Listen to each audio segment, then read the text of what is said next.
नहीं, ये तो छोटे उदाहरण है, बहुत बड़े बड़े त्याग मांगता है धर्म। यही तो करना पड़ेगा। रावण जितना धर्म के तत्व को जानता है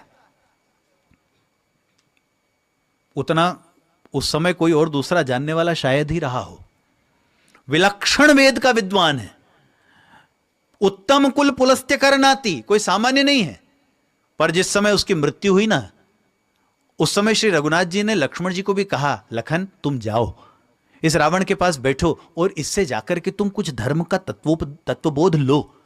लक्ष्मण जी को लगा इससे, भगवान कहते हैं हां, जिसके पास जो वस्तु है उसके पास विनम्रता पूर्वक लो, इसको धर्म तत्व का बोध बहुत है। फिर रावण पूजता क्यों नहीं, श्री रघुनाथ जी क्यों पूजते हैं? बड़ी विचित्र बात है। हनुमान जी महाराज जब सीता जी की खोज करके भगवान के पास वापस लौटे तो वाल्मीकि रामायण में एक श्लोक आता है बड़ा सुंदर सा। भगवान के सामने आकर भगवान ने कहा, सुनाओ सुनाओ जरा वहां की सारी बातें सुनाओ, क्या क्या हुआ। तो कहा, अहो रूपम, रावण की तारीफ करने लगे हनुमान जी। अहो धैर्यम, अहो बलम, अहो ज्ञानम, ऐसा ज्ञान साहब के जैसा ज्ञान दूसरे के पास हो नहीं सकता। कैसा सुंदर उसका व्यक्तित्व है, ऊंचा पूरा संवहनांग, दिखने का बड़ा सुंदर। ये जैसा दिखाते हैं ऐसा भयानक रावण थोड़ी है। रावण बहुत स्मार्ट है, ऐसा नहीं है जैसा दिखाते हैं ये।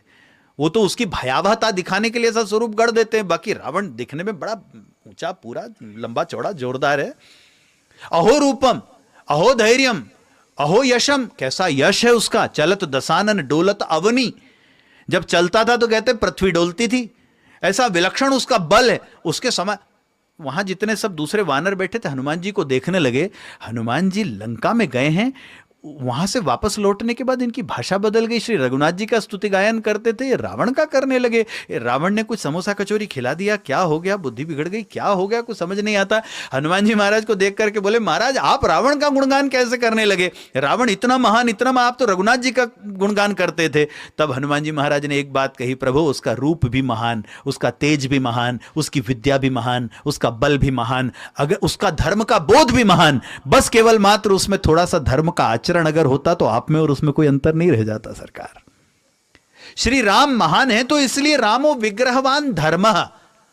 सबसे आरंभ में वाल्मीकि रामायण में श्री वाल्मीकि जी कहते हैं श्री रघुनाथ जी साक्षात धर्म का मूर्तिमान स्वरूप है।